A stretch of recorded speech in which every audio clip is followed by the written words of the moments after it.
Good morning. On behalf of Conflict and Resilience Research Institute Canada, I welcome all of you to our second episode of Minds and DND funded project, in short, ICASUS, Indigenous led Arctic Governance and Sovereignty. The audience, today, we are really honored to have Dr. Heather Exner Pirot with us. She is a scholar practitioner, and we express our gratitude for her to accept our invitation. Today, the session will be moderated by our senior research associate, Dr. Sardar Haider.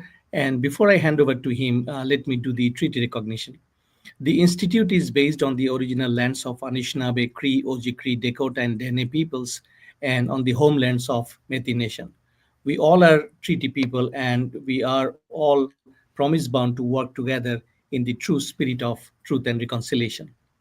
The audience, this project is significant in our part, in our area, and we have gathered scholars and practitioners to throw light on this topic. And today you also see Professor Emdad Haq joining from the University of Manitoba. He is our core project advisor and member of this group. Professor Emdad, welcome to the show. Thank you very much for joining. Thank you. And so, without further ado, let me bring Dr. Sardar to the scene. And uh, Dr. Heather is going to use a PowerPoint, and her PowerPoint is ready in this stage. And when she signals us, we'll put it in the show. Thank you, Dr. Heather. Take the floor. The floor is yours. Okay, good morning, good afternoon, and good evening, everyone joining us from different parts of Canada and around the world. It's my privilege to welcome you to our webinar, and it is ICASUS series titled Indigenous Led Arctic Sovereignty and Climate Security. This webinar series is part of our broader initiative supported by Department of National Defense Minds Program. Through ICASUS, our goal is to bring forward indigenous voices, academic expertise, and policy perspectives to strengthen our collective understanding of the Arctic uh, at a time when climate change, strategic competition, and community resilience are transforming the region more rapidly than ever before. The Arctic today is not just a frontier of environmental change, it is becoming a central arena where questions of sovereignty, energy security, and indigenous governance intersect. We see rising interest from global powers, increasing pressure on critical infrastructure, growing demand for minerals and resources, and shifting relationships between Canada and its international partners. At the same time, indigenous leadership and community based knowledge are reshaping the national conversation on Arctic self determination and long term development.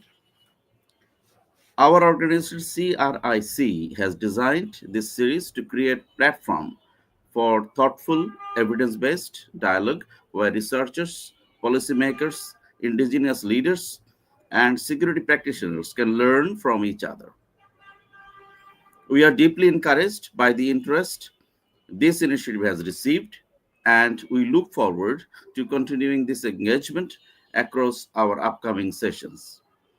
Today's webinar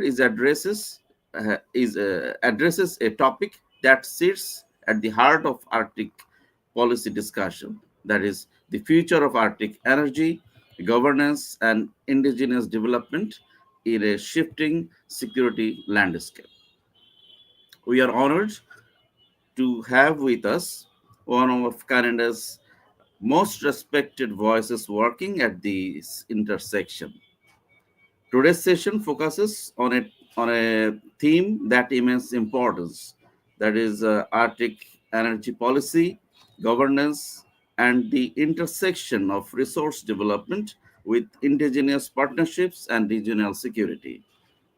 In the recent years, Arctic has emerged as a space where energy transitions, geopolitical interest, climate shifts, and indigenous self determination converge.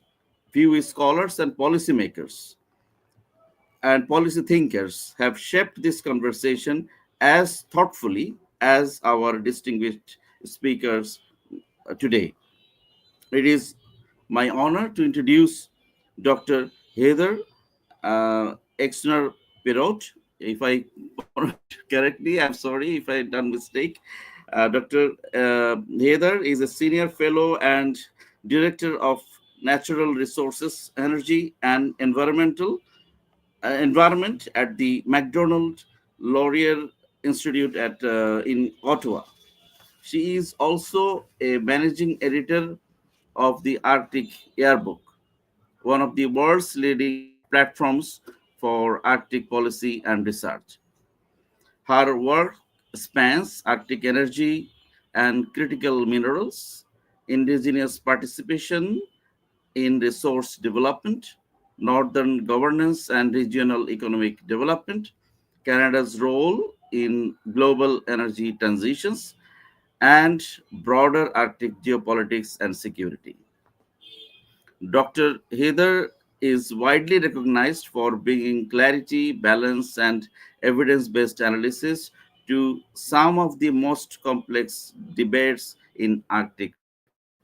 We are truly honored to have her with us today. So, we look forward to your insights and reflections. The floor is yours. Great. Well, thank you so much for that kind introduction and for having me here. You can start up the PowerPoint. I think I'll start kind of at a 30,000-foot level, a geopolitical level, and then we'll move down into kind of the resource context. And finally, I'll finish off with some more discussion on the local and the Indigenous perspective. So I called it Northern Exposure. We always like to have punny titles in the world of Arctic here. So here's mine for today. You can go to the next slide. So you commented and you mentioned that there's a lot of. Oh, sorry, we'll go to that cartoon, that map first. There we go. A newspaper clipping from the 1950s. So in Canada, we kind of go in fits and starts in terms of our interest in the Arctic. I don't know if you can get back to that newspaper clipping one.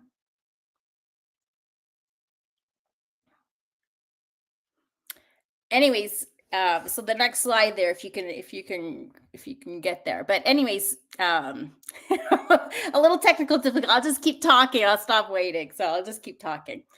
You will not, and if you're a historian of Canada's interest in the Arctic, it comes in fits and starts. And broadly, it follows, if you're looking at it from my perspective, the commodity cycle.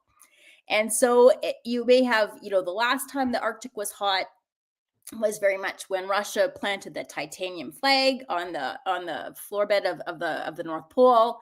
Stephen Harper said we must use it or lose it. There was a race for resources that followed the last commodity cycle, in which China in particular was growing at a rate of about 8 to 10%, and there was just a hunger for raw materials for everything. When the last commodity busted around 2014, then interest in the Arctic also kind of went down. And it didn't seem quite as contentious and it didn't seem quite as popular. And why are we seeing this interest come back up?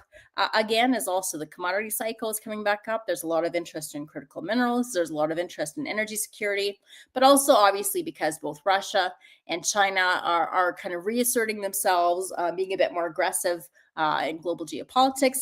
And the Arctic always looks like some kind of untapped resource or some kind of prize that is waiting to be taken by the superpowers. So this particular press clipping comes from 1950s. This was the days of Diefenbaker. We had a roads to resources plan, a northern vision.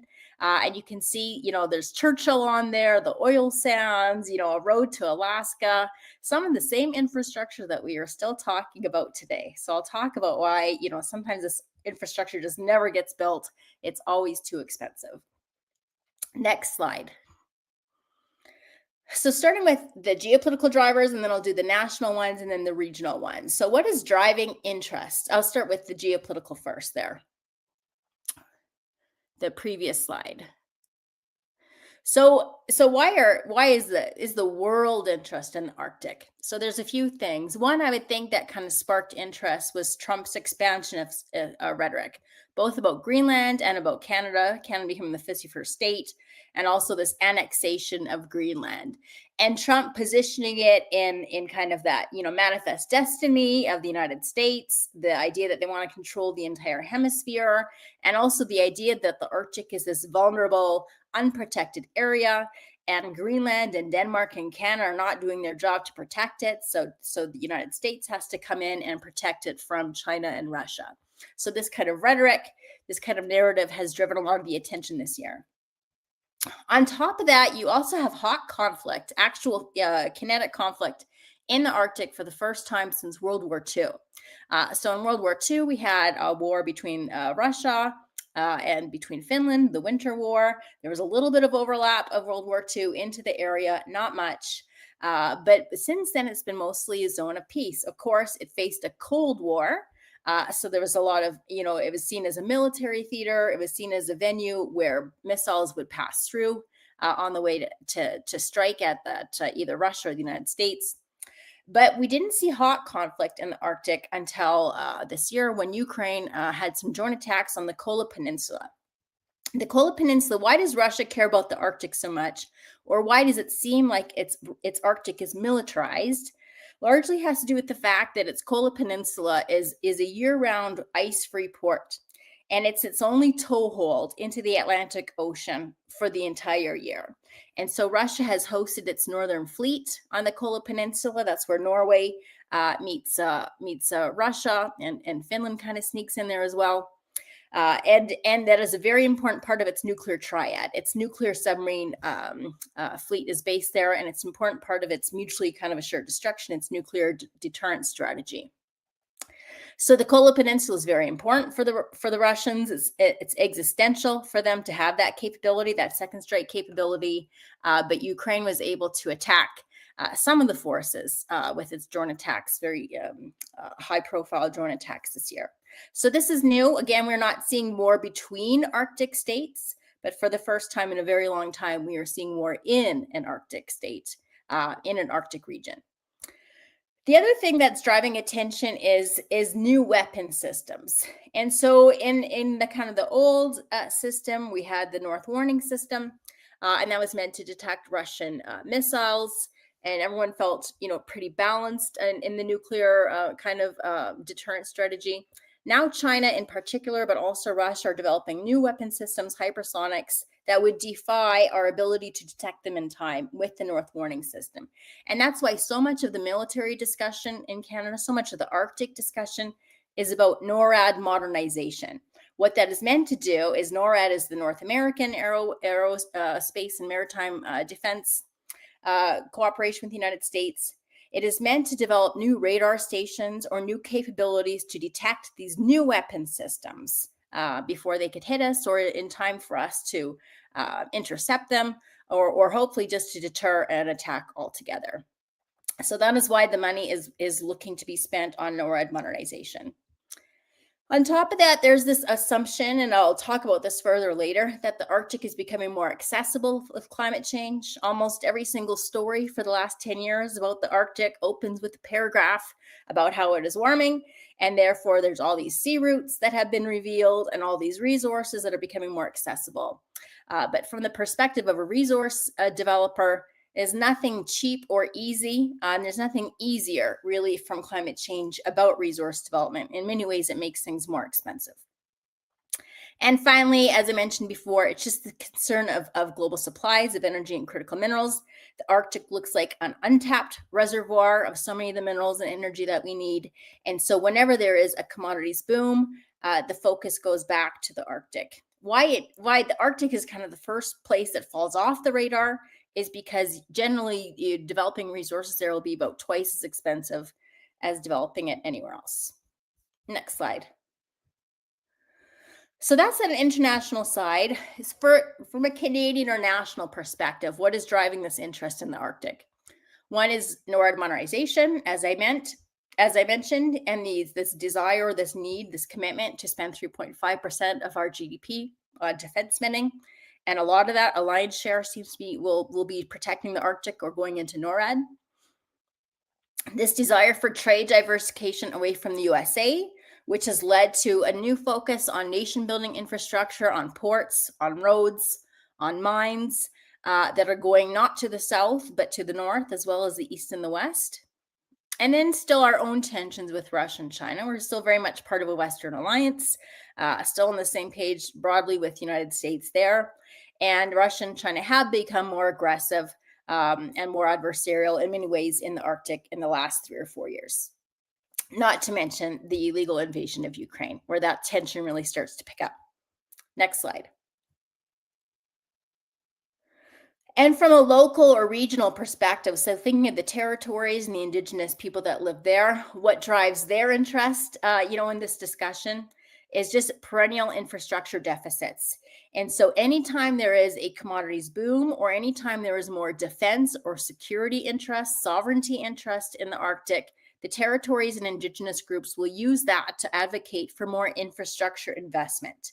And there's just about any kind of infrastructure, any kind of investment is welcome. It's the Arctic is 40% of Canada's landmass, about the size of Europe, only 110,000 people. And remote distances, very far, difficult, expensive to get things. And so any kind of infrastructure investment is usually desirable. And that translates into affordability. It's just very expensive to live in the Arctic. The energy is more expensive. The materials that you can import are more expensive. Communications is more expensive. Everything is just more expensive. So any kind of federal funding, they will never have the tax base to address these issues themselves. So tend to rely on federal funding to address any kind of infrastructure. And they will often use the language of, dual use, that defense infrastructure is community infrastructure and vice versa. To some extent, it's true. To some extent, it tends to be exaggerated. The other thing that's happening in the Arctic that is concerning territorial and Indigenous governments is that the mining sector is not very strong. We are following a 10-year commodities bust where there was very little investment, very little interest in the Arctic. There's two bright spots. One has been the diamond sector in the Northwest Territories, but diamonds are now being outcompeted by synthetic diamonds. My husband actually works in one of the NWT diamond mines. There's 3 there. And they've been about a quarter of Northwest Territories' GDP in recent years. One is already slated to close next quarter. That's Rio Tinto's Diavik. Another has already shut in some production. And the third, the De Beers one, where my husband works, if everything went well, they would still plan. The plan life is 2031. But it will depend on the price of the commodities and how well it does. So essentially, NWT is seeing a quarter of its GDP phase out in the next 5 years, regardless. And in the Yukon, they've had some heat leap failures, some companies going bust. There's probably more money being spent right now in Yukon on reclaiming mining activities than on getting royalties from mines. But that being said, gold is doing very well. And there's a lot of gold interest. There's a lot of gold exploration. Silver is doing well. That is the one producing mine in Yukon is silver. And over in Nunavut, 2 new gold mines, I think, have opened or are about to open. And gold has been doing very well for the territory. One reason gold and diamonds are doing well in the Arctic is because, you can imagine, they have a very high value to weight ratio. So you don't need a lot of the product to get a very good price for it. That means you don't need the same kind of infrastructure. They literally can fly out the gold and the diamonds. They don't have to build railroads. They don't have to build ports, and they don't have to build roads to the same extent. And so that is one reason why gold and diamonds were able to be economic in the Arctic, whereas it's much harder to do something like iron or zinc or copper, unless it's very close to tidewater, unless it's very close, usually within about 100 kilometers of the ocean, in which case they could build a shorter rail line or a shorter road and get it to tidewater much sooner. And finally, especially since COVID, you have a dramatically worsening private to public sector spending ratio. All of the territories are in some financial difficulty, especially Yukon and Northwest Territories. You will soon get to the point, probably in Northwest Territories first, where they need some kind of bailout or some kind of assistance from the federal government. It's absolutely not sustainable what they're doing. And they haven't, and in a situation where they were looking at fewer royalties, not more royalties from mining. Next slide. So this just gives you an idea of what we have in the Arctic. Again, Yukon is copper, gold, and silver, but it competes a lot with BC, which has those same things just below it in the Golden Triangle. And so if a lot of investment may prefer to go to BC, where you have easier access to tidewater, you're a bit closer to markets, you have a bit better access to labor and to electricity. But like I say, you can do gold and silver without a lot of infrastructure. Northwest Territories has been diamonds. There's a handful of defense materials, defense mines that may get developed there, but they won't come close to replacing what the diamond sector has provided to the territory. And then finally, in Nunavut, as I mentioned, you have a lot of gold, and you also have iron, that top one on Baffinland, which again, you're about 100 kilometers from tidewater, and it's very high quality, long reserve, and mostly goes to Asian and European markets. Next slide. So just to give you an example or to illustrate, despite this tremendous resource potential in the three territories, there's relatively very little investment going into it. And so you can see that compared to the rest of Canada, the Canadian Arctic is 40% of the land mass, but is a very small percentage of the actual investment that goes into it. And so again, it's not that an attractive of a place for the resource sector. It's always more expensive. There isn't infrastructure. You have to fly in and fly out your workforce. And there is the jurisdictional constraints that come with territories going through devolution, having the federal government involved, and also having different varieties of Indigenous communities involved. Some people call it jurisdictional chaos. It makes it difficult to invest in and makes other places more attractive. Next slide. And this is broadly true of the whole Arctic. Unfortunately, this slide is older. It's 2018.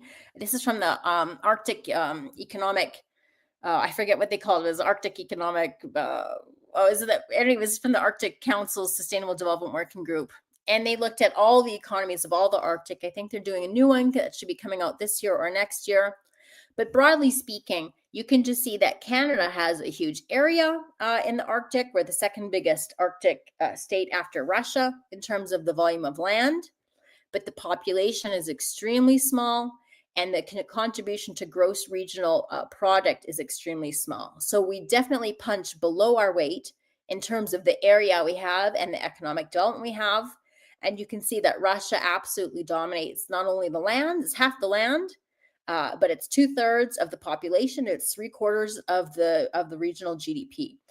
So Russia is absolutely a dominant Arctic player, dominant in the Arctic economy. And you might say, well, why can Russia develop its stuff and Canada can't develop its stuff? Some of it is concentrated, again, around that Kola Peninsula, as I mentioned, where you do have year-round access. And some of it is related to the fact that Russia has the world's largest gas reserves, and 80% of them are in the Arctic. So whereas in Canada, most of our oil and gas is in BC and Alberta, and a little bit in Saskatchewan. In Russia, a lot of their oil and gas really is in the Arctic. Next slide.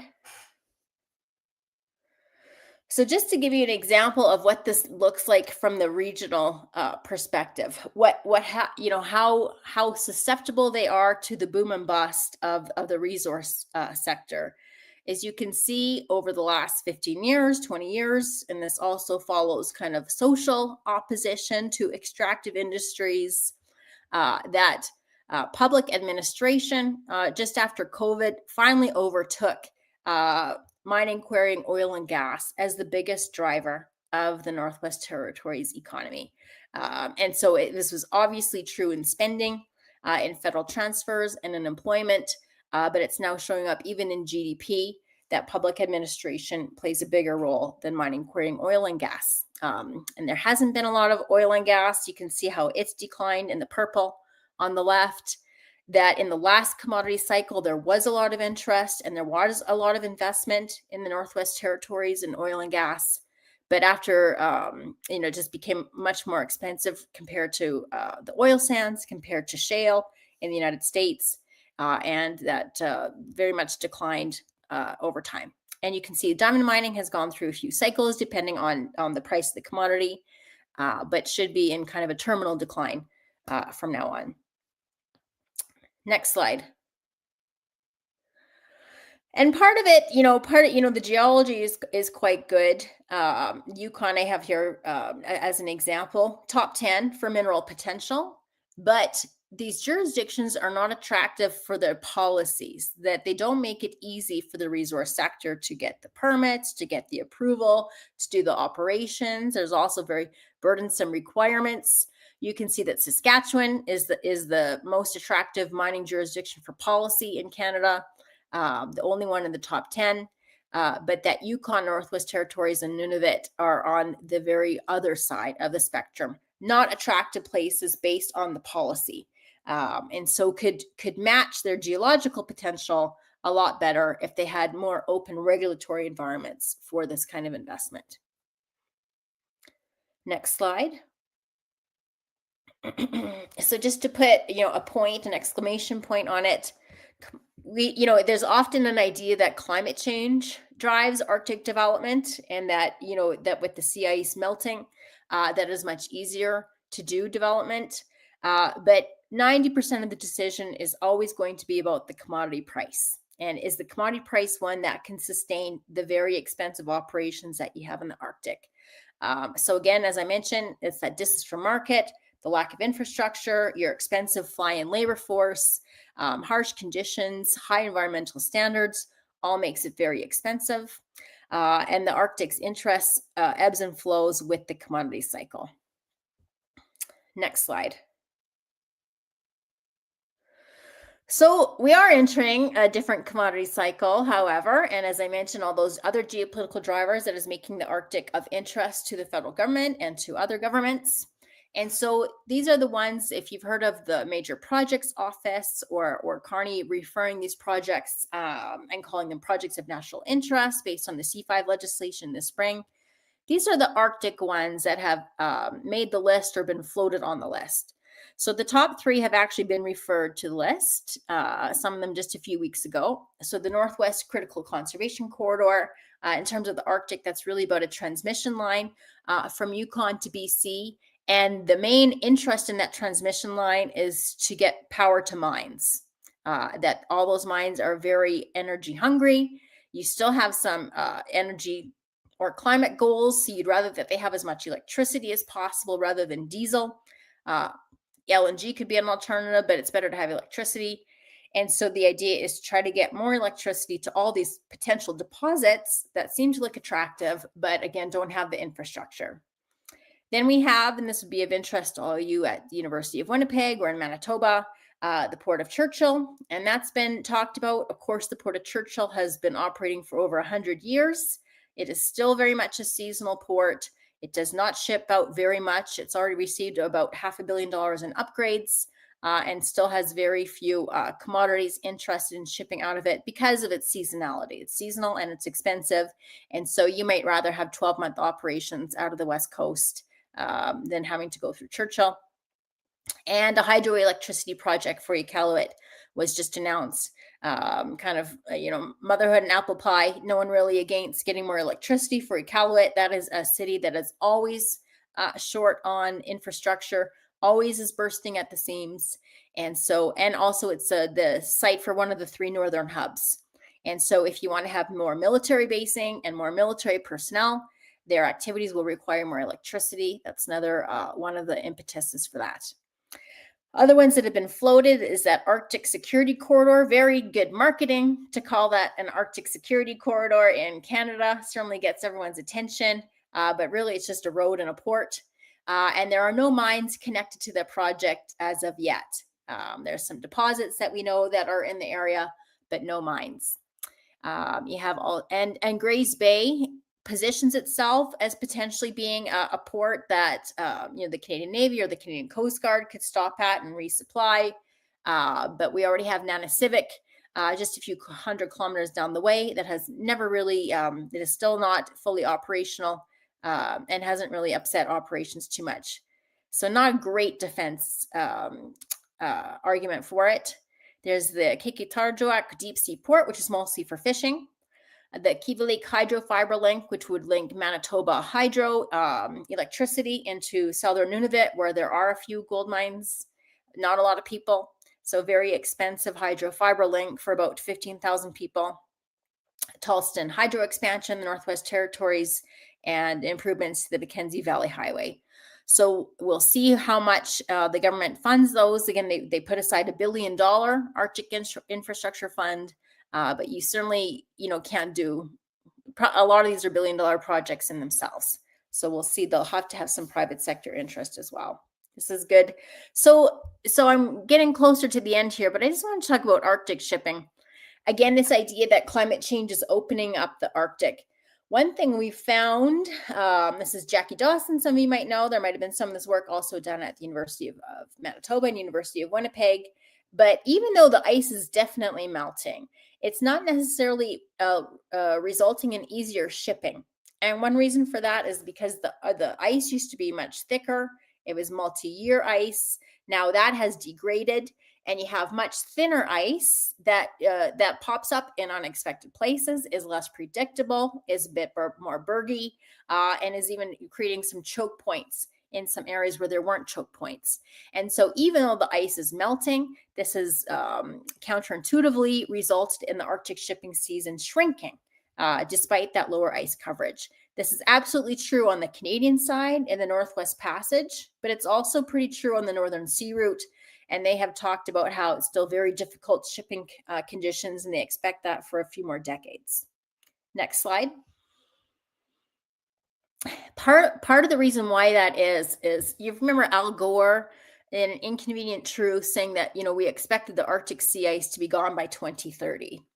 And that's clearly not going to happen now. But if you had just started in 1998 and made a line between 1998 and 2007 and 2012, you'd say, yeah, it's going to be gone in 2030. Just keep drawing that line. What happened was up until 2012, it was the old sea ice that melted. But what has rebound, what comes back every year is that first year sea ice. And so if I go to the next slide, you'll see that the Arctic is still dark, as you guys know, as I know here in Alberta. It's dark at this time of year. At the Arctic, it's pitch black for 3 months of the year. It's dark for 6 months. And in that darkness, without any sunlight, without any heat, the ice always comes back. And while we focus on the September minimum sea ice extent, the counter of that is that in March, you have the maximum sea ice extent.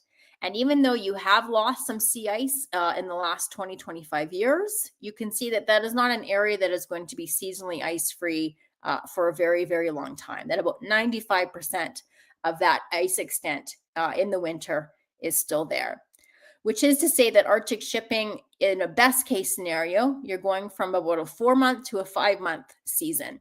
And if you're a resource extraction and you know that is still not long enough, that is still a very terrible economics case where you'd be far better off mining and shipping from somewhere where you can do it all year round. If you're going to invest the infrastructure, you want to be able to use it 365 days a year. Next slide. I think I only have 2 or 3 more slides, but this is just on the geopolitical side. This is we have the 200 in the international law of the sea, the UN UNCLOS.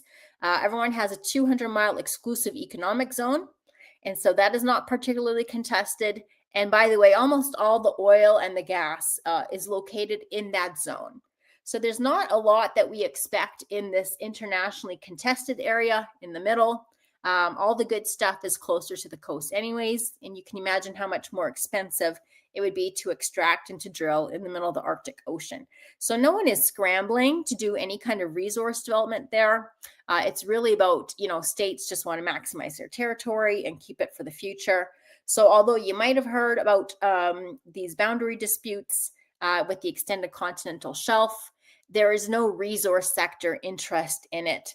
We might talk about seabed mining in the future, but there's no economic case for it today, and I don't expect there will be for several decades at least. So again, with the Alaska Purchase, the Louisiana Purchase, this is about states trying to maintain their territorial expansion in case they need it decades from now. There's no near-term business case for exploiting this. Next slide. And finally, to get to the Indigenous side, because Indigenous sovereignty was one of the things I was tasked to talk about. Almost all, and you can see these are land claim areas. And so while in Canada we had treaties, and sometimes they're fraught, except for in BC, everywhere else has treaties, and maybe they were unfair or they weren't unfair. But in the North, these are modern land claim agreements that have been negotiated recently. And they will include, and they were, very savvy and very specific about outlining their control over resource development and what they had governance over and what they received the economic benefit of the royalties from. And so it is pretty impossible to do resource development in those shaded areas where there are land claim agreements without the consent of the impacted Indigenous nations, because they have something much closer to, fee simple or private property interest over it than you do in the treaty areas in the South. And so it's just a very different governance kind of scheme than what you might be used to in the provinces, where really they have the ability to say no, and it really only gets developed under their parameters. And the flip side of that would be, to say that not a lot is actually getting developed in those areas. Next slide. And because also I wanted to talk about local energy security. Of course, for political scientists, we usually talk about kind of, capital G geopolitics, energy security in Russia and China and OPEC. But energy security in the Arctic obviously means, having reliable, affordable energy for your own use in what are often very harsh conditions where cold can kill you. A lot of the communities are simply dependent on importing diesel, which is very expensive, obviously has also poor impacts on the environment and on local health. So here's one example where, even though it's not economic to ship out natural gas or LNG from the Northwest Territories, they are still extremely rich in natural gas. And here they used it and got a loan from the Canada Infrastructure Bank, which they rarely do for fossil fuels, to develop their own natural gas generation. And again, have local economic security, not have to rely on anyone flying or trucking in fuel, but being able to produce that fuel for themselves. Next slide. And there's the Mackenzie Delta LNG pre-feasibility. I would be extremely skeptical of any Arctic LNG projects in Canada going ahead, only because you have such an easier, better business case to go out the West Coast or to go south to the United States. There aren't, other than in Russia, there are not ice-strengthened LNG carriers that you can lease. If it's the same for Churchill, you would have to construct them. There's no one else that uses them but Russia, so there is no fleet available just for anyone else to lease. And also there's some environmental impacts on ice breaking year-round. And the business case for LNG just does not work very well for a seasonal liquefaction terminal. And next slide, which I think is my last. Oh, two more. So just on SMRs, there are SMRs being developed in the Arctic now. Of course, nuclear submarines in the region have been around for decades, and they already had it. There was some experimentation with nuclear on land in the 50s and 60s, but diesel was just cheaper, so that was all taken out. But Eielson Air Force Base in Alaska is planning an SMR, and even as soon as 2030. Ust-Kuiga in Yakutsk is planning it for a mine. Again, instead of having to bring in diesel or rely on diesel, you could bring in an SMR. You only have to refuel it every 8 years, which helps with the logistics. And I'm certain that the Canadian government is now finally starting to look at SMRs to power some of its NORAD modernization and some of its northern bases. And the last, now I promise the next one is the last slide. Just a few summarizing thoughts before we move to questions. Climate change has not made the Arctic more accessible for purposes of resource development. In many cases with melting permafrost, with the shipping season being a bit more unpredictable, it's actually more expensive. Wildfires more expensive. But it is the commodity price and the expense of doing business in the Arctic that is really the driver of whether investment comes or not. In terms of oil and gas, which I haven't talked about it much because there's almost no Arctic oil and gas being developed, it's not of interest. It was of interest last in 2008, but then the shale revolution happened in the United States. The oil sands were developed, and it'll just be far cheaper to develop those assets than to come back up to the Arctic and start new, very expensive greenfield projects. But that being said, we are entering a new commodities boom. Gold is already hitting record prices. Silver is already hitting record prices. I expect copper will follow soon. And defense minerals are also being of greater interest and willing to be subsidized by the state. So the Arctic will become important, I think, for those.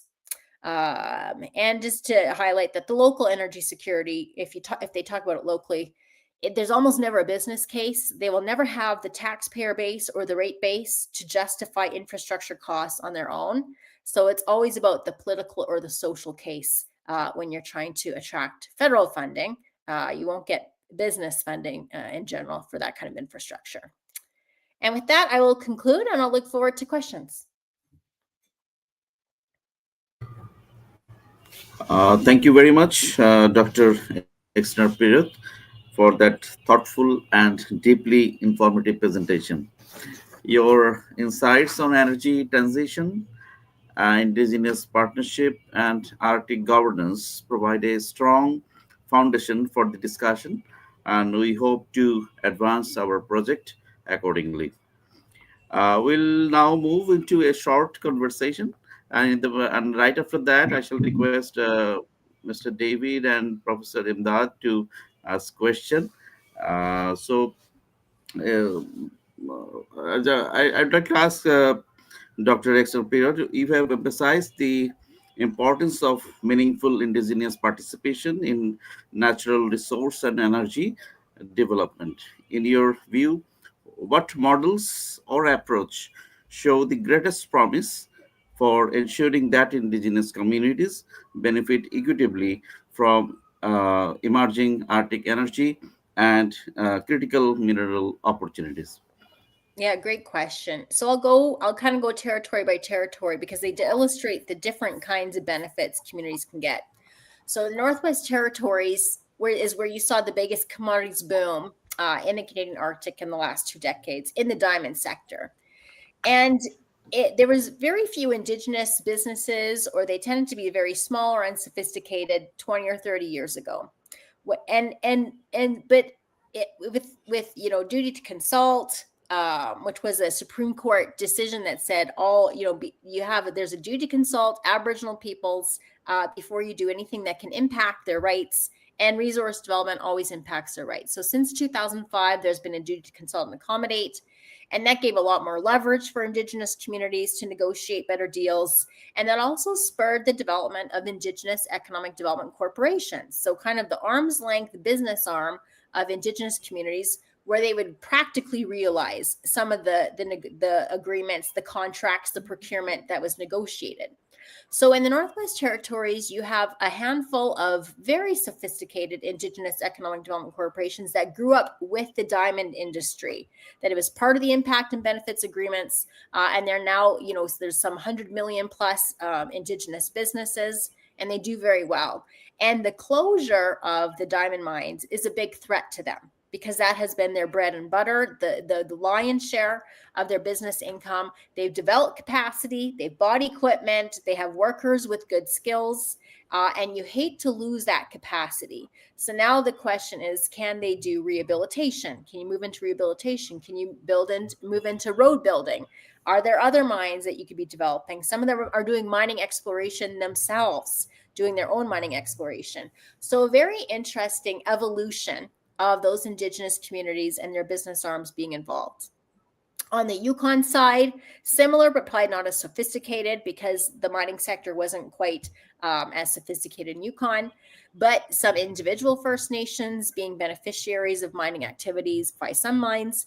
But an interesting one I want to highlight is the Selkirk First Nation. There was a copper mine, Minto mine, that was on their territory, relatively small mine, and it just kind of closed overnight. It was very unexpected for everyone. And that was a blow to the Selkirk because they had been receiving royalties from it.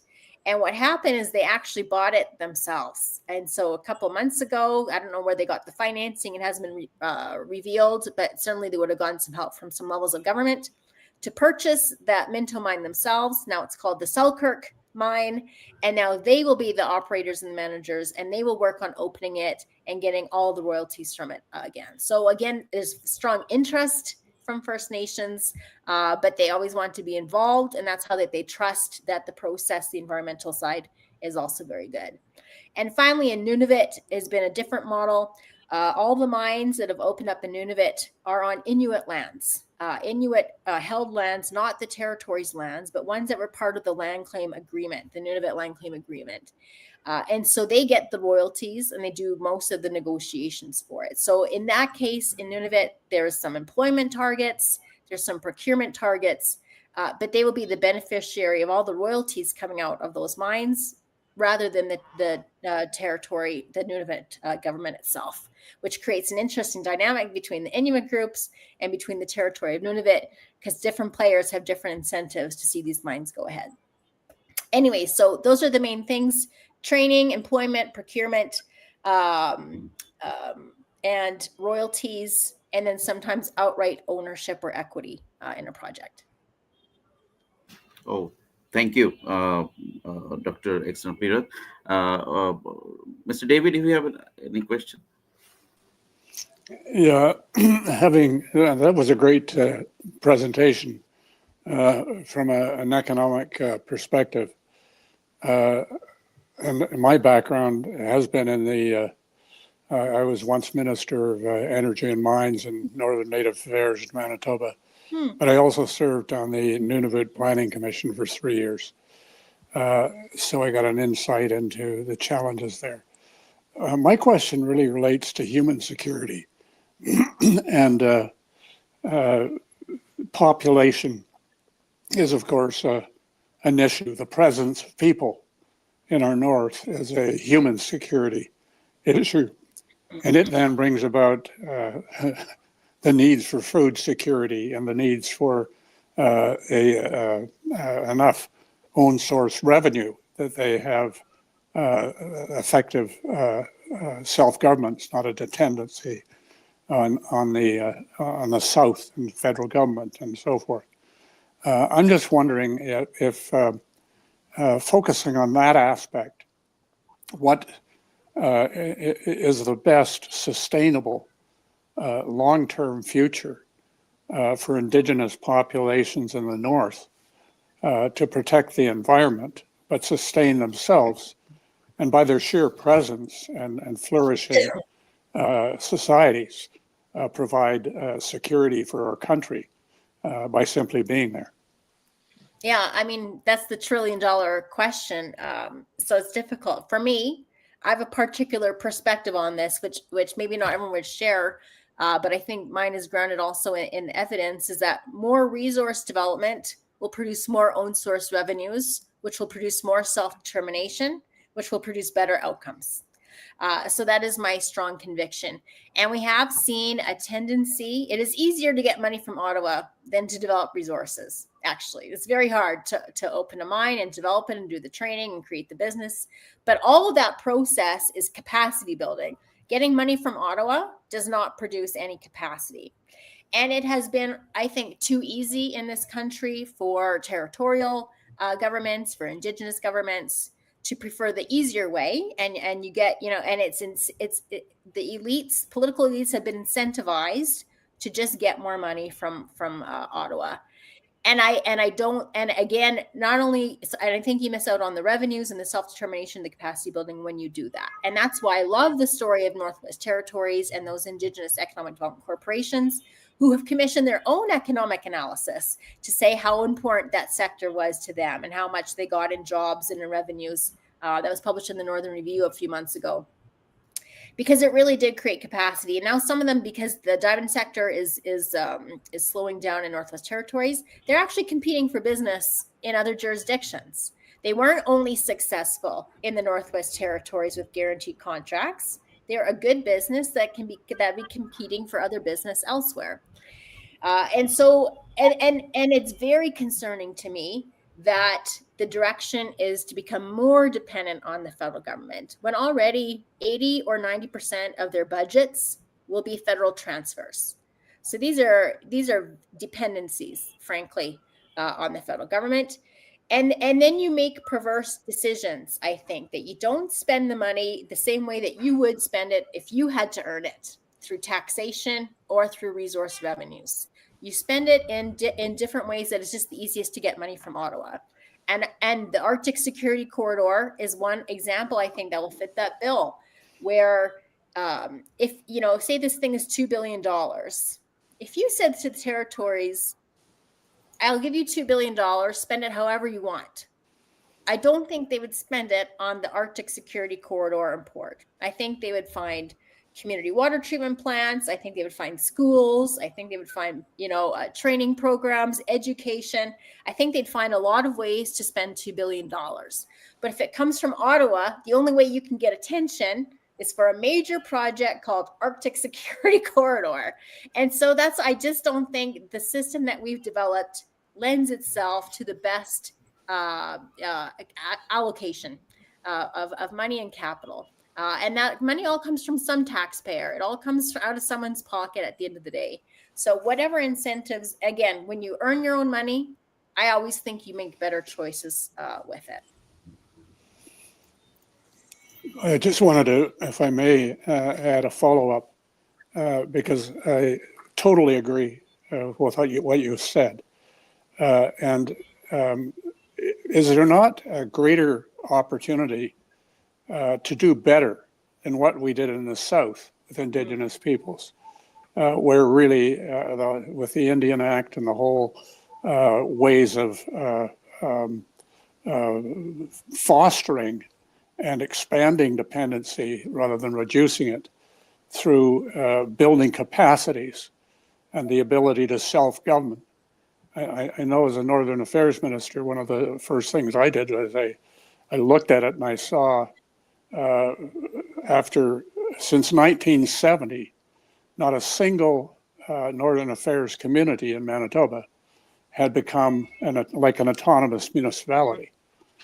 So they never learned the habits of self-government and the needs to effectively have enough resources within that land area to be able to sustain a healthy society, which they were responsible for, right?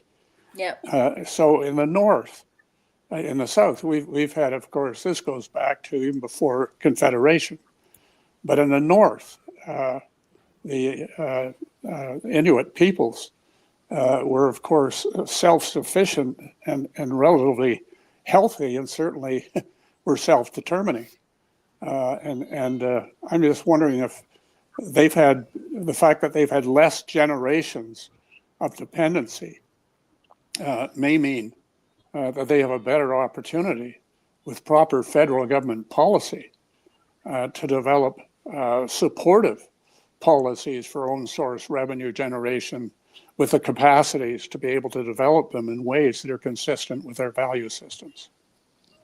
So I haven't seen evidence. I agree on an intellectual level with all of that, but I have not seen evidence that territorial and Indigenous governments really want to lean into that. So there may be a handful of First Nations that have, and you can see that they're, a strong community, a very healthy community, but they're few and far between. And the territorial governments tend to still, seek more federal transfers as a solution to most of their problems. Now it's easy to say that, sitting outside Calgary and to judge that. I know what the reason for that is that the needs will always outweigh everything else, any kind of opportunity that a mine or a federal transfer can provide. They are almost in constant crisis and constant reaction mode. And so I don't think we're setting ourselves up for a longer term shift, which we should at least be doing. And one strategy I would suggest is with every year and every budget, be less dependent on Ottawa. And if that's going from 90% to 89%, then that's a win. But don't you dare become more dependent on Ottawa. This should always be the goal, is very incrementally, very slowly, over decades even, is become less dependent and more self-determining. And what was the point of devolution to all these territories if they're just going to be, entirely fiscally and economically dependent on Ottawa anyways. I'll contrast this because it is easy to say it is just hard in the north and it's just different. Because Greenland has done the very thing that I am describing. Greenland seems to care much more about independence and self-determination than the Canadian North does. And I don't want the Canadian North to be independent, so I don't mind that too much. But because they have that goal of home rule to self-rule to independence, they have done a lot of the very hard work of making themselves less dependent on Denmark. They get about half the transfers. Their economy does better. Still very hard. They are still dependent on Denmark for sure, but the level of dependence is much smaller than it is in Canada. So they need incentives to. It's incentives, and that's what it is just it is just easier. All the incentives are to get money from Ottawa, because it is just easier for everyone, and it frankly isn't that much money for Ottawa. And the Canadian taxpayer is totally fine with sending $4 billion a year to the territories. It's not a make or break for us. But like I say, it's not even about money for me. It's the fact that you are always going to be dependent. You're never going to develop the same amount of capacity. There are other consequences. There are other opportunity costs to this paradigm that we've established that I don't think gets reflected. And I'll give you one example is, okay, mining maybe can compete, the public sector competes. Imagine opening up a pizza shop or a house cleaning service, and you need to pay a cleaning lady, a janitor, and you can only pay them $18 an hour because you're just selling pizzas, you're just cleaning houses. Well, the janitor at the local school or the local municipality building or anywhere else in the north is probably going to get $40 or $50 an hour. It is impossible for small business to compete against the public sector. And that is the phenomenon that we've called Dutch disease in the past. But it's the phenomenon of the public sector actually starving any other sectors, making it an uncompetitive playing field for anyone else to develop anything and compete for labor and for resources from the public sector. So like I say, I think it's not neutral to me to just say, oh, who cares if we get it for Ottawa, we'll just get it from Ottawa, neutral, it's more money. There are other costs that I think people don't pay attention to. Brilliant. Thank you. I wrote a little paper on it. It was called Failure. I forget what it was, but it was in CIGI, the CIGI, if you know them. And it was something about the failure of Canada's Northern Economic Paradigm. So you could probably could you send that to Kauser? Send it to I will. Sarter? I'll send it to Sarter. I think I have his email, and I think you're in the email chat. I'll send it to you. Super. Little short 5 paper on that topic. Great. Okay, thank you, Dr. Exner-Pirith. Professor Imdad, if you have any question, please. I do. Thank you, Dr. Exner-Pirith, for an outstanding presentation. And some of the argument they have made is just so interesting. Also, I liked about your observation and citation about multi-year ice melting and projections that did not really follow the trajectory they predicted. Those are really, really very, very interesting. I have some broader issue to bring about. United States often do not recognize Canadian sovereignty in the shipping area and so on, and oftentimes they send their submarines and so on. As you explained very succinctly about that, all these economic interests are related to commodity price that follows short and long-term cycles. So in terms of United States rhetoric, particularly during this, Trump's regime, about the, northern territories and Canadian sovereignty, what's the primary sort of motivation driver? Is it the economic interest or more strategic interest? Because as you said, that right now it's not really viable resource-wise to develop and bring about immediate rent out of it. So it's a very, very long-term game. So why United States is so keen on denying Canadian sovereignty and make a breakthrough there? Great question. On the Greenland issue, I'm going to argue that it's ignorance, that it's not particularly strategic and it's not particularly economic. But let me start with the Northwest Passage. And the Canadian Arctic Studies community has written ad nauseum about the Northwest Passage and sovereignty, and we love to talk about it. This is a bit of a tricky conundrum because on the one hand, if you're the United States, it's, you know, your number one goal is freedom of navigation. That is your guiding principle. There is nowhere that the United States Navy does not want to be able to go.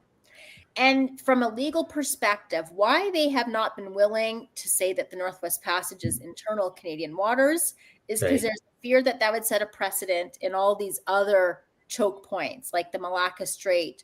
Like, you know, you can name a few where they just, there can be no equivocation. They can't say one is okay because it's Canada and the other is not good, you know, because it's in Asia or it's in the Middle East. So that is the legal principle. And how they got around it is the 1988 agreement on, you know, ice breaking. Basically, the United States, and it's Brian Mulroney and Ronald Reagan. And Brian said, this is a big issue for me in Canada. And Ronald Reagan, frankly, played ball and probably conceded more than the State Department would have liked to concede. But Canada, they said they will always ask for consent to go through, and Canada said we will always grant it. And that has been the understanding and pretty good outcome for everybody. Right. But with Trump, and this happened under Trump 1.0, they've been more obviously aggressive about it, where they have been threatening to do the freedom of navigation exercises through the Northwest Passage and make a show of it. First of all, they don't have great ice breaking capabilities, so it's risky. They could get stuck or they could need help. Imagine doing a freedom of navigation exercise and you know, getting stuck. But they would also compare to the Northern Sea route, you know, where they want to say we're going to go through the Northern Sea route too if we want. So that's one thing that if they had done or if they do, will be a crisis. You know, we're already in an American-Canadian relationship crisis. Canada would have to act if the Americans did a phone op through our waters politically. For many reasons. And so I hope it doesn't happen. And this is the argument we would make to their self-interest. Why do they want to make it possible for China and Russia to go through the Northwest Passage? If, you know, like if they're saying it's freedom of navigation, anyone can send warships through, guess what? So can China and Russia. And now who cares if you had the North Warning System? They're on the inside. You know, their submarines can go through on the inside and be safe and be closer to targets in the United States. So that is the appeal to American self-interest, is don't make this easy for every other military in the world to go through the Arctic also. But on the Greenland topic, I know we're running out of time, so I'll be brief. You know, I think a lot of the motivation was the Trump administration, you know, maybe like the average person, just thinking that the Arctic is all these resources and they're sitting there and you just have to go grab them and no one has bothered to do so. And Greenland has all these rare earths. And if you know, the rare earth market is a couple $2 billion. Like, it is not a large market. It's important, it's strategic. There's not a lot of money involved in rare earths. And so just to think that, you know, this deposit of rare earths was going to do something. I mean, I would say, like, start with Alaska.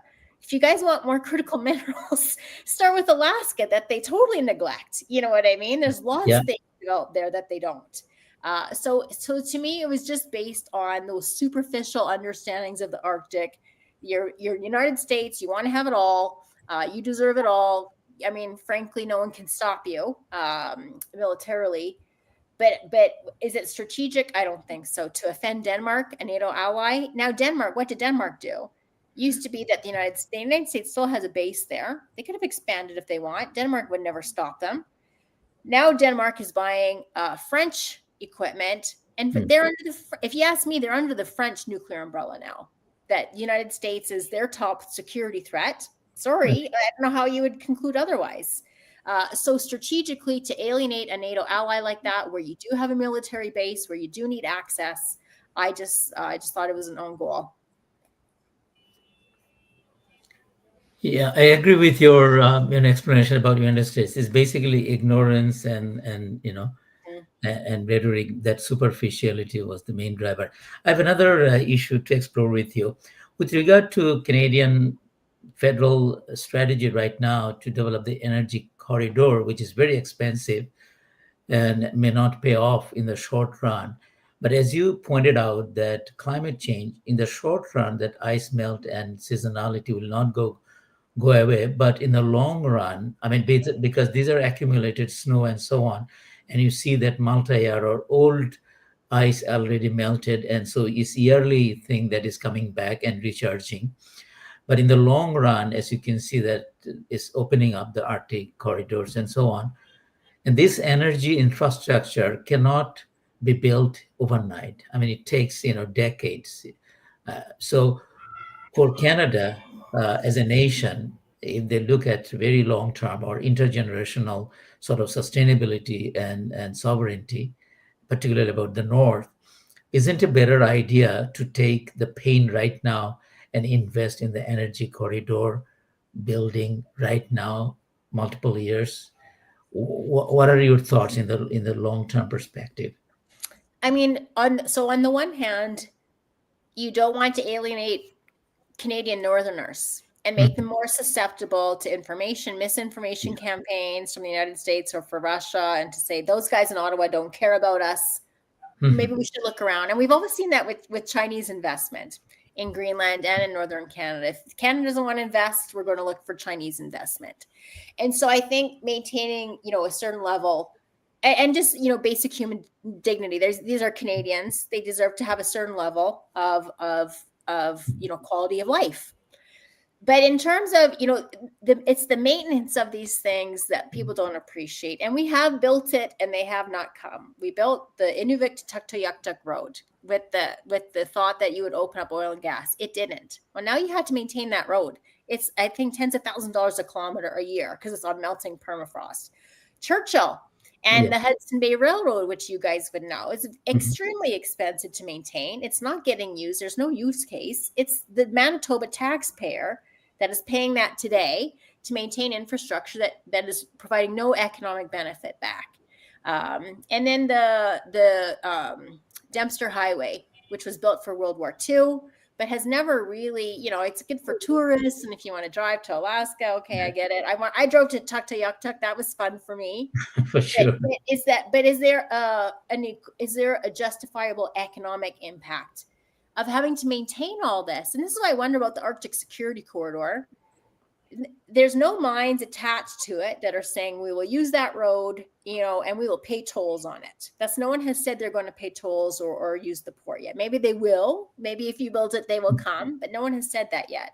So if they build that, who is going to pay to maintain that road and that port? It will be the taxpayer. And the Northwest Territory taxpayer, absolutely, I'm telling you, cannot afford Right.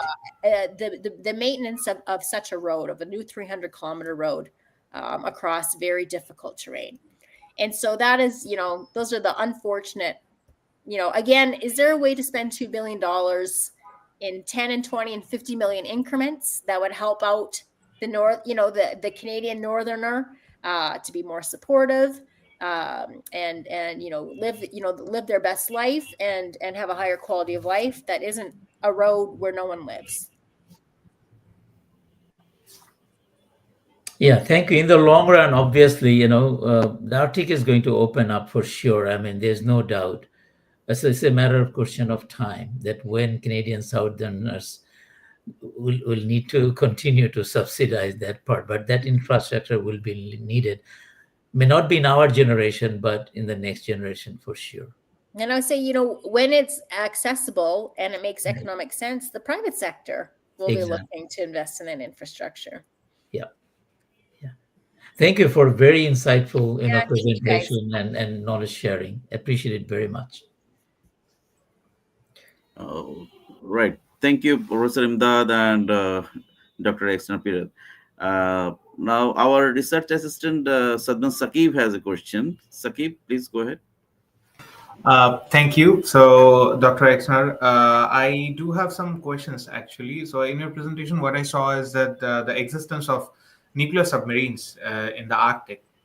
So, if you have looked at the development going on in the Russian part, they have developed small nuclear power plants, like small as like it can like be in like a 10-meter cube area. It's a very small thing, which can be refueled for like 8 years. It can run Yeah. for 8 years, and then you can do it. China is also working on this kind of techs, and so in the Arctic, as we know, we have a crisis of oil and like energy. So why we are not switching to this nuclear energy? Because yeah, we know that after the Fukushima disaster, it has been a part, and everyone is basically phasing out from nuclear. But in recent times, it's becoming more safe. Even Bill Gates Foundation basically invested on nuclear power plant. And even in Dubai, they are basically working on it, how to process the nuclear waste and such. So what if there is a future probability that we have energy infrastructure in the north up for nuclear facilities, like not the big ones, as we now have, we went up to the small ones, so we can power it up. And recently, as the world is moving on to tech, AI, and everything, recently Meta had their server in Sweden. Why? Because uh, like AI servers guzzle water like anything else. It actually it takes a huge amount of energy. Where it's a net zero emission server data center they made, because it's near the Arctic, the weather is cold, and they use energy which is basically which does not emit carbon dioxide. And Norway itself has two servers, one in the Arctic and one underwater, which is basically a data center, which also like net zero, and which is also basically cooling down by the help of the atmospheric cold weather. In the future, we are having uh, kind of things like quantum computers, which actually require minus 273 degrees Celsius to cool it down. So this kind of infrastructure, if we have enough, like what do you think about that? If we have the energy infrastructure in the up north, will there open the opportunity of the tech or the private sectors? Because the private sectors always have their own interest, own hands. So if they have, if we open up this energy infrastructure for them, so will it open up the investment opportunities and the flooding of the tech farms or the data centers up there to change the scenario? Because the energy infrastructure is connected with many things. Like whenever you are talking about the threat to the sovereignty, you need military, you need a lot of resources. Obviously you would need energy. Without energy you cannot even operate any equipment. So you would need a lot of things up there. So the energy infrastructure is much more important. Even the people who are living there up in the north, in some cases, I personally think that they are also vulnerable towards this ice storm and other things, because of the same thing, the crisis of energy and the crisis of power. Yeah. Although No, they have started with yeah. it, but moving on to such parts like nuclear energy or such, so much more safer and greener energy, even solar power, or having huge power packs basically, like we have currently, that we can store energy there. Because for the 6 months we have in the Arctic, we have solar power, obviously. So is there an opportunity to do some like build some infrastructure, so that in the future everything actually aligns with it, and that areas become more developed, and so opens up for the private sectors as well? Yes, I did write a whole paper on this. And so it was Overcoming Remoteness was the title. But it's basically what makes you remote, and that what makes it expensive is a lack of access to energy, a lack of access to transportation, a lack of access to communications. And what could we do? How could you use technology to leapfrog, over kind of 20th century infrastructure and have new one? And what I argued was, yes, microreactors, airships for the transportation side. You guys might know, Barry, and fiber. And we are getting fiber in most of the Arctic, which maybe so kind of that makes communications easier and levels the playing field there, although it tends to be more expensive. But for energy, I'm a huge bull on microreactors. And so I mentioned that Russia's doing it, that China's doing it. United States is working for its military bases. And you do need that kind of anchor customer, because this is very expensive technology. And I understand that one of the restrictions for microreactors is that you need an order book in dozens. You need to be able to sell dozens of them to make the economic case back, and that it's hard to develop that market. If you could have Canadian and American military bases, be that first customer, that helps, where you get kind of the first of a kinds, and the second and third and fourth, you can develop a bit of an order book and a bit of a manufacturing process, so that then it's affordable for communities so communities and mines. Mines are already looking at microreactors, but you can't buy a microreactor yet. They're all experimental still. So even if I wanted to, I can't go to Westinghouse and buy a microreactor. So hopefully the militaries develop these first of a kinds, which makes it possible for other people to build it. A lot of these mines, I'll give you an example. Those diamond mines, they have a winter road, and they usually get a 2-month season, and they truck up 100 million liters of diesel. And just do the math. First of the trucking, then you have to store it all year. You have to have that diesel on site for 12 months, so the storage, and then the price of the diesel itself. And developing a winter road to carry this, heavy material.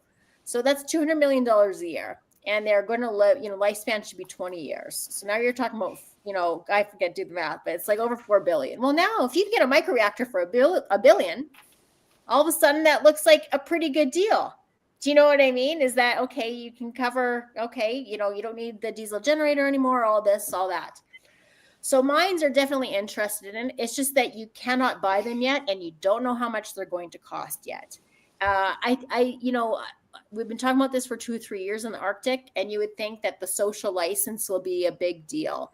There's been much more willingness in discussions I've heard people have about microreactors than you might expect. There isn't universal Indigenous opposition. And I'll say in Northern Saskatchewan in particular, Indigenous communities are already interested in getting involved in some of the models because they are so familiar with the uranium mining industry in Northern Saskatchewan that they understand radiation very well, and they don't have that same immediate fear. So I am very hopeful. I just think it's still going to take another 20 years. But I think it is the solution, and I think it's inevitable. Right. Thank you, Sadman and Dr. Exner-Pirat. Thank you once again for your generous insights and for sharing your expertise with us today. Your contributions help deepen our understanding of how energy, governance, and indigenous leadership intersects in the contemporary Arctic. On behalf of CRRIC and the entire ICASUS team, I would like to thank you all participants for joining us. This session has been recorded, and I think you can see later on also in the YouTube and other social media. And we look forward to welcoming all of you in the upcoming sessions of our project. With that, we formally conclude our today's webinar. Thank you and have a wonderful day, and for me, wonderful night. Thank you. Thank you very much. Have a great day. Thank you.